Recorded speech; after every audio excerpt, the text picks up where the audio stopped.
Well guys, welcome back to the fourth and hopefully the final installment of the town car debacle, no start, bent valve, Anyways, by the end of this episode, we're hoping to have it running.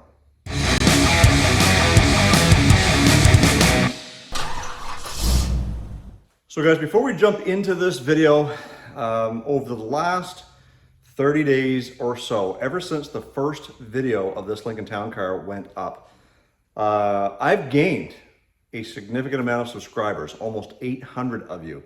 I want to thank you guys for doing that, and if you haven't, and you're new to this channel, you haven't done so yet, please hit that subscribe button, give it a thumbs up if you're into Panther platform content, because we're going to have a lot of it coming in the next little bit. But it's not all that this channel has to offer. We've got a Yugo we're going to Toyota swap with. We've got a C10 that we may do something with an engine swap in it at some point. We've also got other Panther platforms that we're actually working on. So it's great that you guys are here. I hope that you come back, and I really appreciate all the great comments that you guys are enjoying this content. Also, don't forget to hit that like button. And if you want some Olde Carr Guy merch, there is a link down in the description box below. Let's get into this video. So all of our parts have shown up. We got our milling valves that were only a few bucks a piece.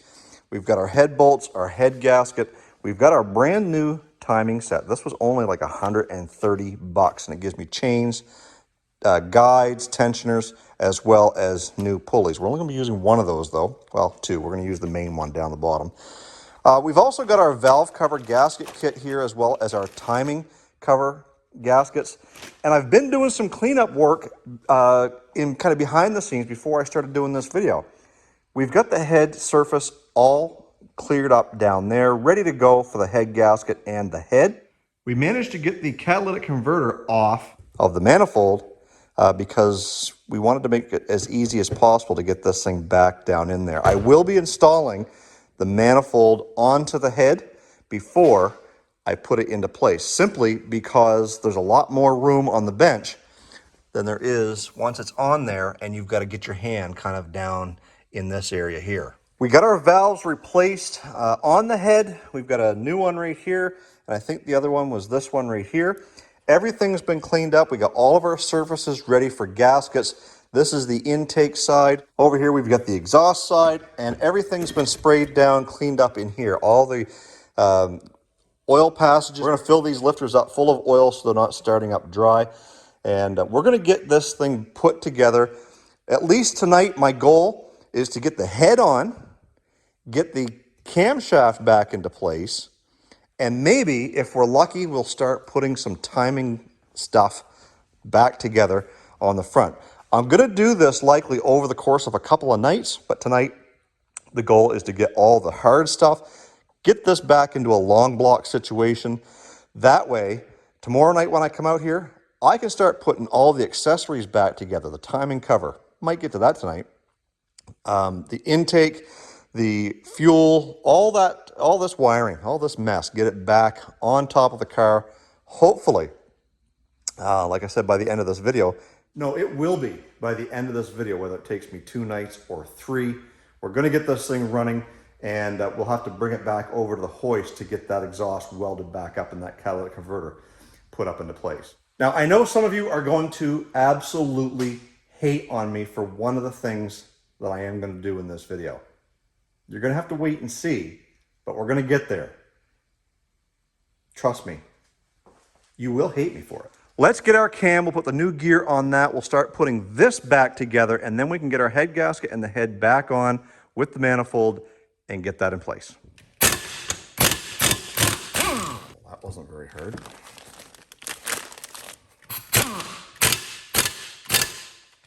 Three Ugga-Duggas should do it just fine. So let's get the brake cleaner and a rag, and we'll get this cleaned up. All right, so I don't have any assembly lube. I mean, this isn't a brand new engine, but what I do have is I got some transmission fluid, so I'm just going to squirt some down in these lifter valleys, as well as inside the oiling journals here before we put the cam down. And we'll make sure that everything gets lubed, at least with some sort of lubricant, before we go too far, because we don't want this thing to start up dry, right? right. So what can we do? We'll just make sure we got one clean finger and just make sure that's all good.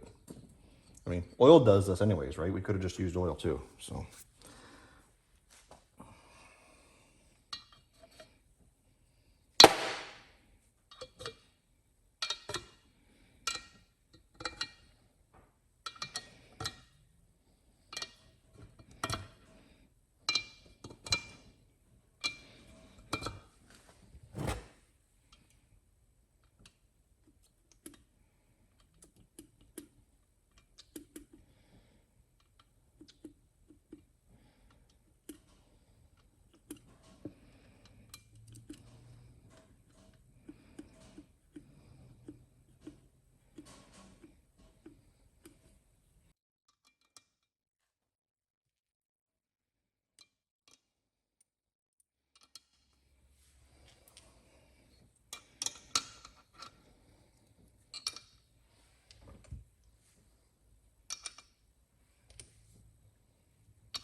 So a neat trick, if you've got an older car with hydraulic lifters, or any vehicle with hydraulic lifters, and you've got one that's sticky, drain all the oil out of your warm engine, literally fill it full of transmission fluid. It doesn't have to be Castrol, but fill it full of transmission fluid, run it for 2 or 3 minutes. This stuff's got such detergent in it that it will help free up all that stuff. It's almost like a diesel oil. It'll get in there, clean up all the oil passages and help free up those lifters. And you know, when you're done, just drain it out and put the regular oil back in your car. I almost guarantee, it's worked for me every time I've ever tried it. I almost guarantee if it's a lifter noise you're hearing, it'll fix it.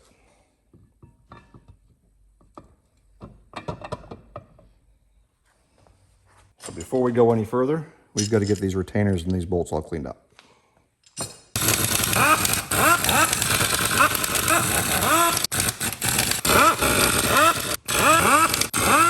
All right, so there is a proper torque spec for these bolts as well as a torque pattern. I've tried to memorize it. I'm going to flash it up on the screen, but I think it's 1, 2, 3, 4, 5, 6, 7, 8.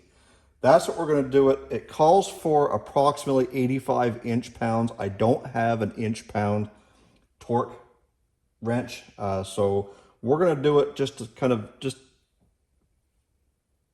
like you're going to know.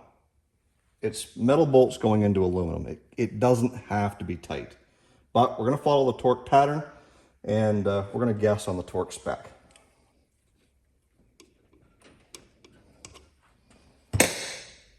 I think that's good. It'll be fine.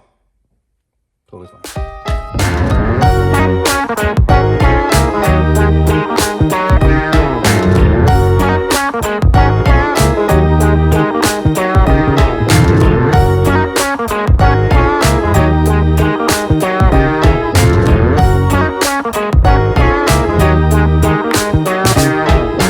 All right, guys, so we've got the cam in place. Of course, it's not timed yet, but we'll get to that.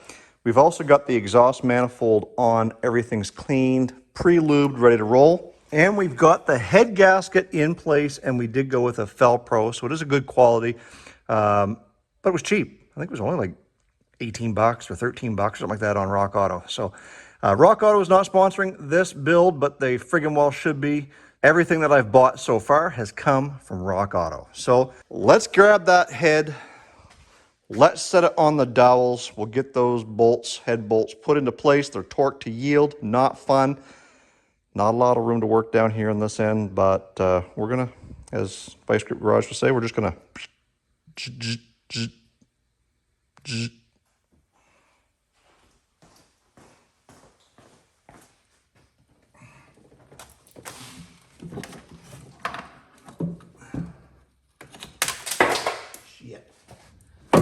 There we go. That wasn't too hard, believe it or not. Hey, it didn't even land in the freaking antifreeze. All right, so now we've got to get our head bolts down into place, and my God, I'm out of shape. Yeah. So this is where it gets fun, because you got to do the torque sequence on these torque to yield according to Ford. It's 35 foot-pounds and then 90 degrees. And what makes this difficult is that top bolt and the two bottom ones over here on this side, because the brake booster's in the way. So, and torquing on the left-hand side of the car is tough because it's harder to get the leverage that you need from this angle. But we're going to try, we're going to follow the torque spec and the sequence, see how we make out.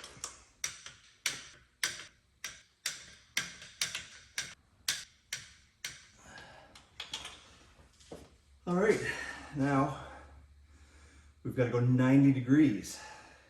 Second step is done. Now we got to loosen them all off. Do it again. Ugh. Oh my soul.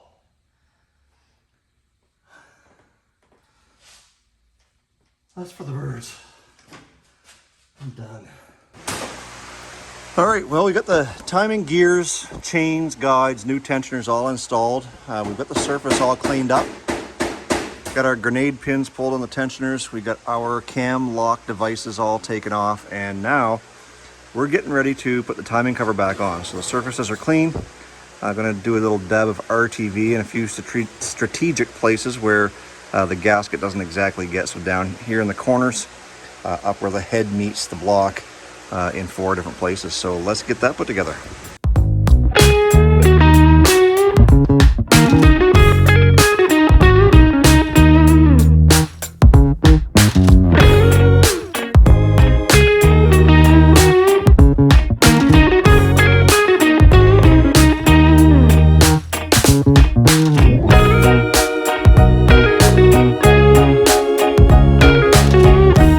So we've got the timing cover on. Everything is kind of ready to roll there.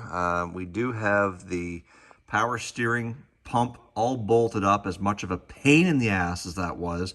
We're getting ready to put the valve covers on with the new gaskets for the bolts that hold them down.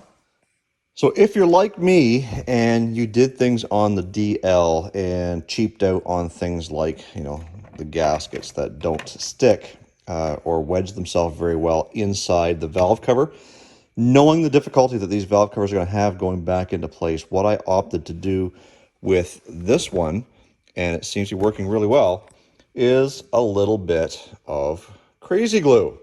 So we just went around and we just did a little dab all the way around the outside edge perimeter, stuffed that thing in there, and now I don't really think I could get that thing off there if I tried. That should give us the room that we need to slither that in there and scrape and beat and bang and curse and swear to make it fit in behind that brake booster. The passenger side one's not so bad, but as soon as I turned it over, the gasket kind of fell. So we've got to use something to help it in there. So we use a little bit of crazy glue. I encourage you, if you've cheaped out, you've got nothing to lose. Do it.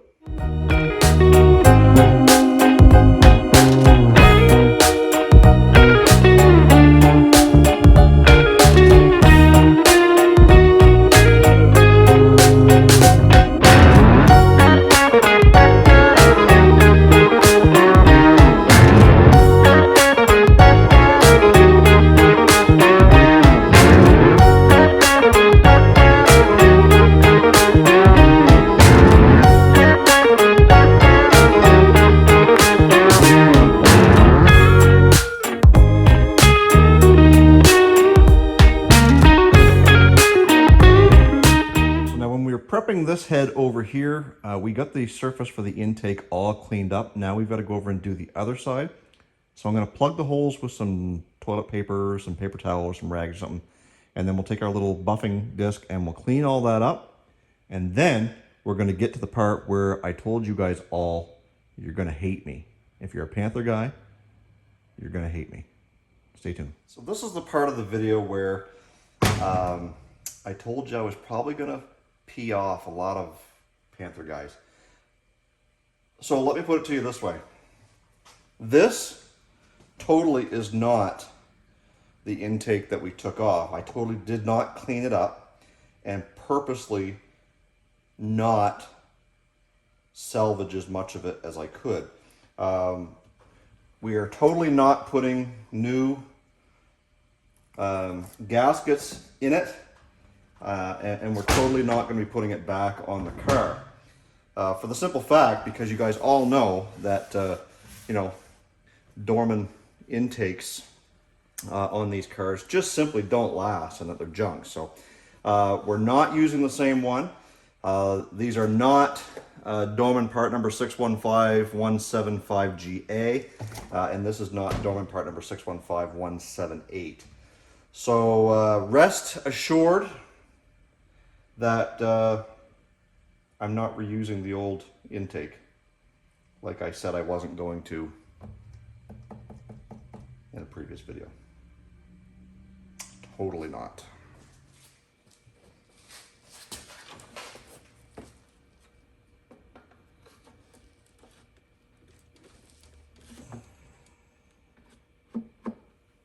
I can't believe I just did that.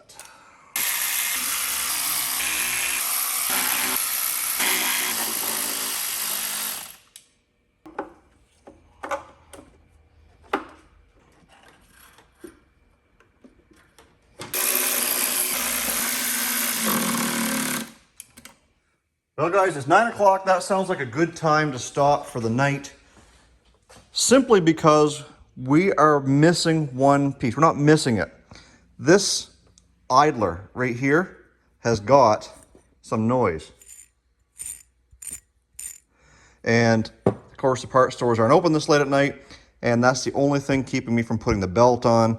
Therefore the fan, the shroud, and a few other things. I've made a list that we've got to get finished up here so that we can get this thing so that it will run. Tonight, I was hoping to be there. But when I removed this, obviously I didn't check it and I wasn't aware that it was making noise. So we will put a new one of those on so that it doesn't fly all to pieces. We've only got a couple of spare pieces. We got this bolt right here. We've got 4 bolts right there. And to be honest with you, I ain't quite figured it out yet. Anyways, I do know where the long one goes. It goes in the timing cover, and there's one of the longer ones that takes like a 15 mil nut on it. That is longer than that one that will work in that spot, and I'll just kind of swap them out. I'll do that. I got to remember to do that. Add it to the list. So yeah, we're going to end this tonight, and tomorrow, hopefully, if it's not too busy in the shop, I will putter away at getting that idler and a few of these little things buttoned up. And I'll be sure to have you guys along for that first startup. And hopefully everything is good. Anyways, we'll be right back. Okay, so we got the car all put together. We're just trying to get some antifreeze into it now. Everything's been buttoned up, double checked, triple checked.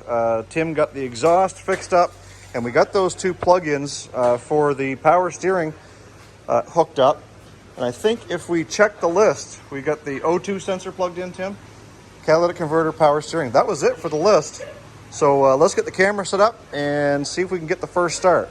Likely going to be some clattering in those lifters until the oil gets up there, but I'm thinking we're good. Let's try this out.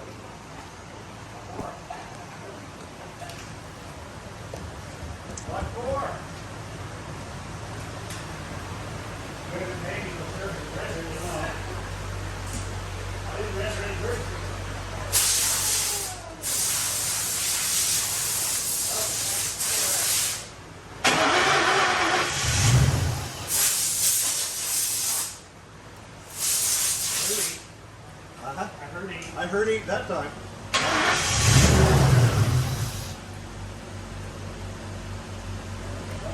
Cycle that fuel a little bit, maybe.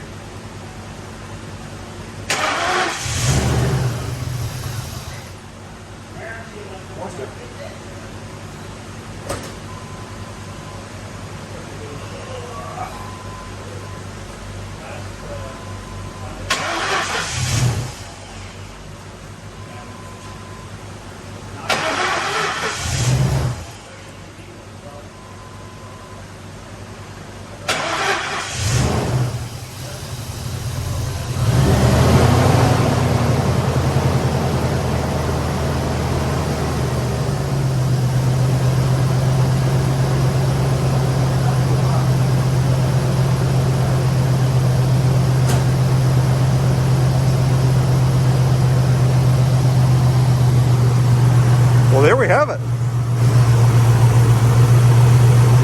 got a running motor, no irregular noises yet. We're gonna get it up to temperature so that thermostat opens and let some of that antifreeze in. We got it under vacuum there right now.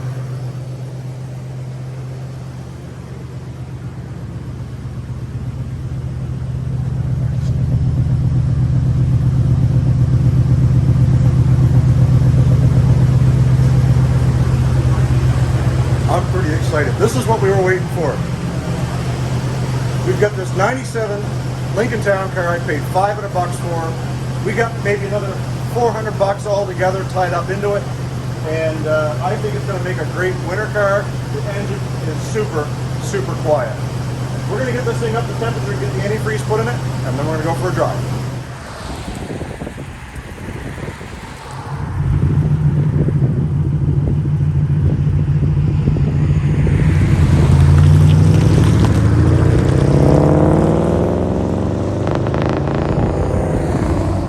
So we're out for our maiden voyage, and the first thing we got to do is we got to stop and top this thing up with some Supreme gas. This has got about just under half a tank, and it's been gas that's been sitting in this car for probably the last 2 years that it's been sitting, or however long it's been sitting. So anyways, we'll get some gas in it, and then we'll hit the highway, and then once we get back to the house, we'll go over some of the issues that are still here with this car that we'll tackle over time.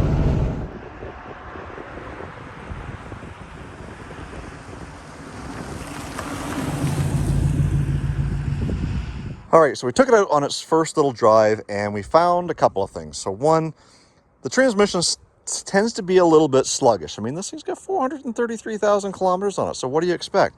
Other than that, not a shake, not a shimmy, drives straight when you take your hand off the wheel, and, you know, decent acceleration. These things weren't as powerful as the 04, like Grandma. I think these were capped off at about 200 horsepower. Grandma is probably somewhere around 230 or something like that. So it's a noticeable difference. Besides the fact that this power window went down, it will not go back up, and it's just clicking. So we don't know if it's come off the track or if the regulator went bad. You can still hear the motor. So we've got that to deal with. And you got to keep in mind, folks, that when I bought this thing, I basically bought it sight unseen. We focused on the engine, getting the engine running. And with that being said, we didn't even know what any of the other problems were. We didn't know if the brakes were good, or bad. We didn't know if the tires were thumping. We didn't know if the transmission would shift.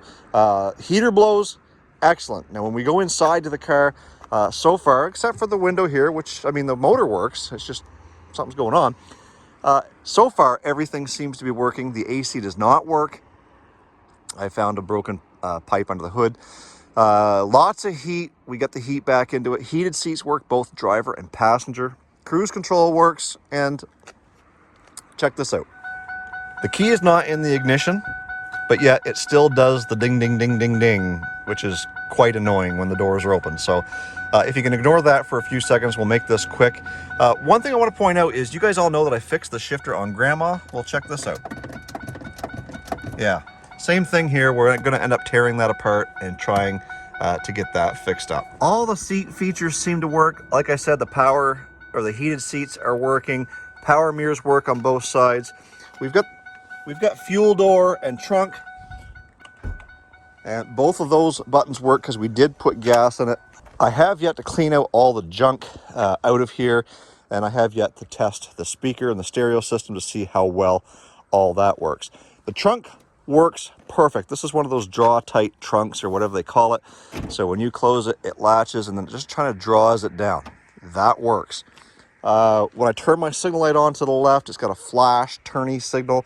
It tells me that one of the turn signals is burnt out on the driver's side. A few things that we'll still need to work on is to see if the rear window defrost works in the winter time. We are going to be doing a paint correction likely on the next video. And once we kind of get some of these things looked after, we're also going to have to tear this door panel apart to find out what's going on with that. And there you go. There is the 97 Lincoln Town Car that I had to stand back here. I'm about 15 feet away from the car just so I could fit it within the framework here. I want to encourage you guys right now that if you haven't done so yet, please hit that subscribe button. Thumbs up this video because, well, It's what we do around here to show YouTube that you like what you see. And if you like what you see, YouTube might help push these videos out. Thank you guys for sticking around this long. Thank you for the series, for encouraging all the comments and telling me that you couldn't wait for the next video and all that stuff. I want to see this video get as popular as the first one, pushing up to that 20,000 view mark. So there you have it. We're gonna be doing some more work to this thing. We got some little odds and ends to get done up, and then we're gonna be doing a cleaning and a paint correction video on it really soon. But before we leave, I want to say, stay focused on the windshield, not the rearview mirror. I love you guys. God bless. Now the real question is, will it smoke the tires?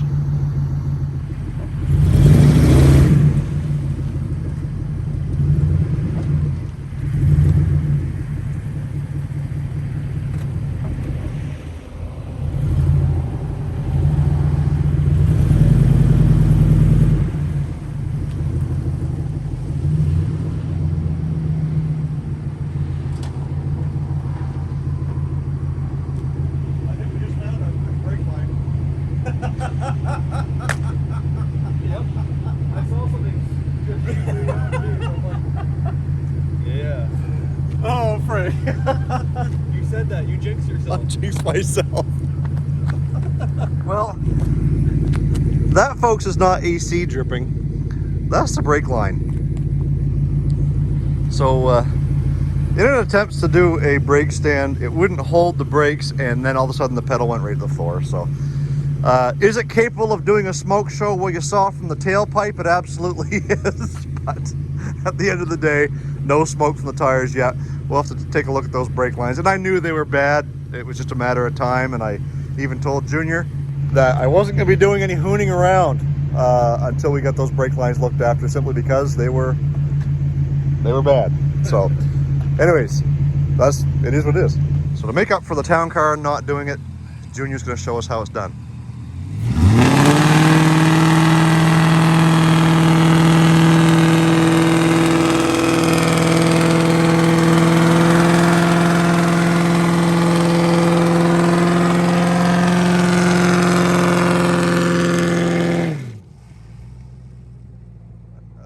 And there you go, folks. He ain't got no tread left on that anyway.